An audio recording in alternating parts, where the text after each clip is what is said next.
ची सौ का रत्नप्रभा मधुकर आपटे, मुक्काम फंडा घाट, तालुका कणकवली, सिंधुदुर्ग, महाराष्ट्र राज्य.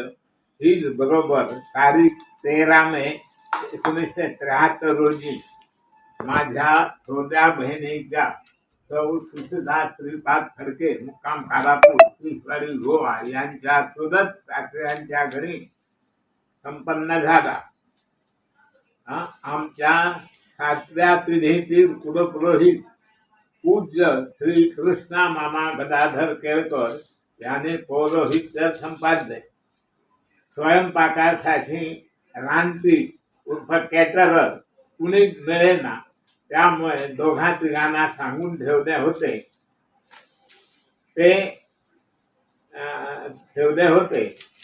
लग्ना दिवशी मात्र तिघाने सांगून ठेवलं, त्यामुळे दोघा तिघांना सांगून ठेवले होते. लग्ना दिवशी मात्र तिघांनाही सवड मिळाली व तिघेही हजर झाले. प्रत्येक कॅटररचा बेत म्हणजे मेन्यू वेगवेगळा, त्यामुळे आम्हाला मेनू ठरवून द्यावा लागला. प्रत्येक कॅटररने आपल्या फर्मुल्यानुसार प्रत्येक जिन्सामध्ये तिखट, मीठ, मसाला, गूळ वगैरे वापर केला. त्यामुळे जेवणाचे 3 तयार झाले. भात व सोलकढी सोडून बाकी सर्व जिन्नस अतिशय गोड, तिखट, खारट बनवले गेले. त्यामुळे पाहुण्याने फक्त सोलकढी भात व लोणचे पापडवरच समाधान मानले. लग्नानंतर 2-3 दिवस खालीपाक नावाचा विधी झाला. त्यामुळे नवरा बायकोची भेट 3 दिवसानंतर झाली. हनीमून साठी इतर दूर ठिकाणी जाणे शक्यच नव्हते, कारण घरात जानगुणी फक्त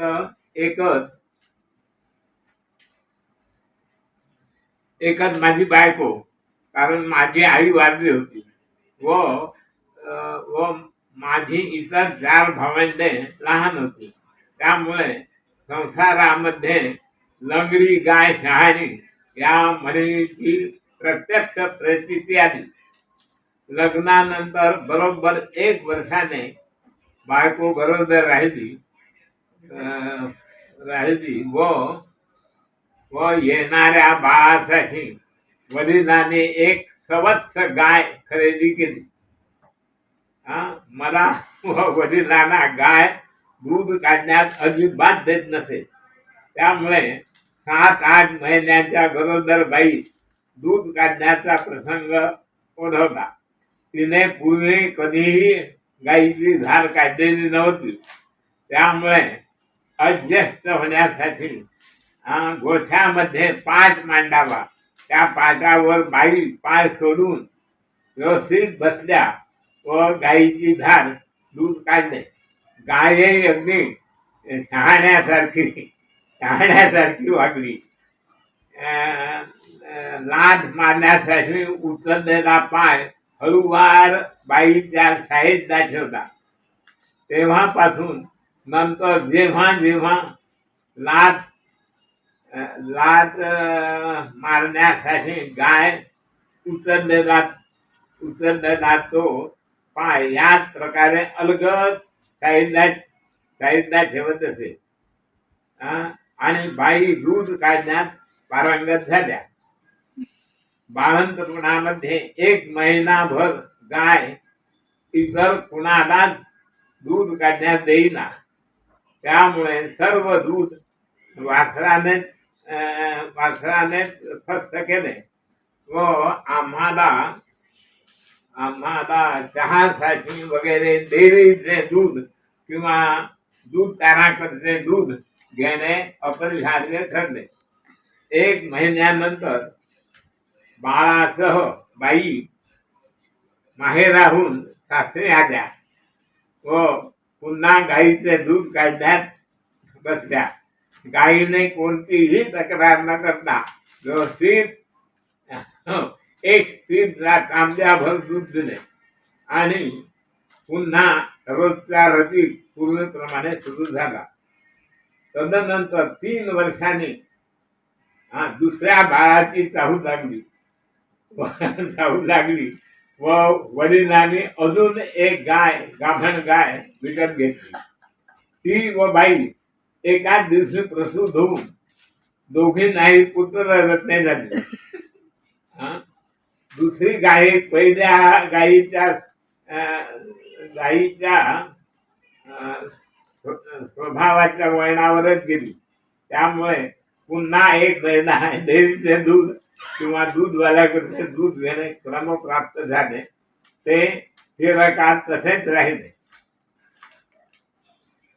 चिरंजीव विवेक माझा थोरला मुलगा ग्रहणाच्या दुसऱ्या दिवशी जन्मला. तो दुसऱ्या जुळ्या गोळ्याबरोबर जन्मल्याने ती किंचित कमजोर होता. परंतु माझ्या सासूबाईंच्या देखरेखीखाली 4-5 महिने वास्तव्यामुळे सुदृढ बनला. विनासायास जन्मदास श्री मारुतीरायाचे कुठलेही नाव त्या ठेवेन असे सासूबाईंनी मनोमने ठरविले होते. त्यानुसार त्यांनी त्याला बजरंग म्हणायला सुरुवात अधूनमधून म्हणायला सुरुवात केली. त्याच्या वयाच्या 5 ते 6व्या वर्षी त्याच्या आजोळी आईच्या माहेरी त्याला काविळीचा मोठ्या प्रमाणात उपद्रव झाला व मोठ्या कष्टाने व नामांकित डॉक्टरांच्या औषध पाण्यामुळे तो बरा झाला. पण लिव्हर प्रॉब्लेम बरेच दिवस सुरू होता व तो पूर्ण निवळण्यास जवळजवळ 1.5 वर्ष लागले.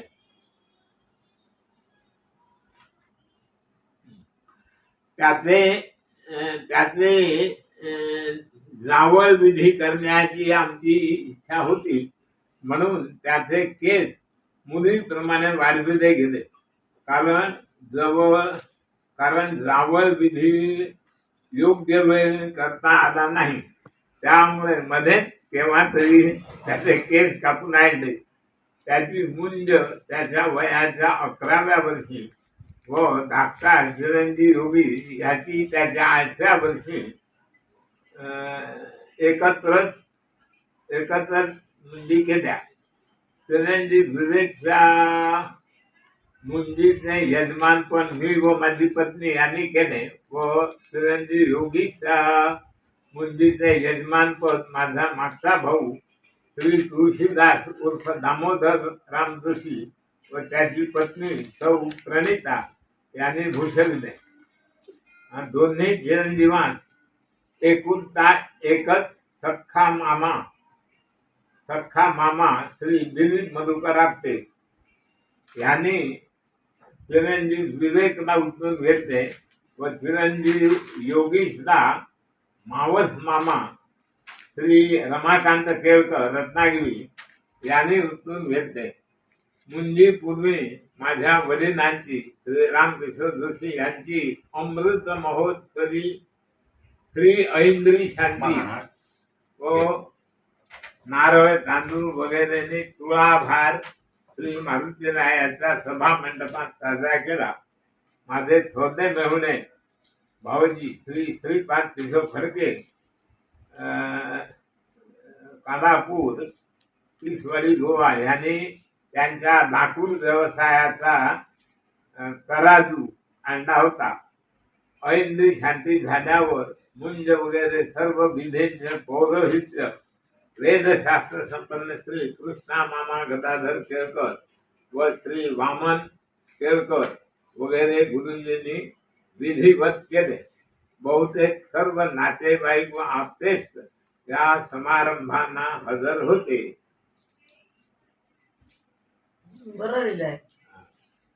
चिरंजीव विवेक जोशी माझा थोरला सुपुत्र याचा साखरपुडा कुमारी नीला रामकृष्ण गाडगीळ डोंगुर्ली ठाणे सत्तरी गोवा हिजबरोबर डोंगुर्ली ठाणे येथील त्यांच्या राहत्या घरी संपन्न झाला. साखरपुडा आमच्याकडून कबूतर पक्षी रूपात तर त्यांच्याकडून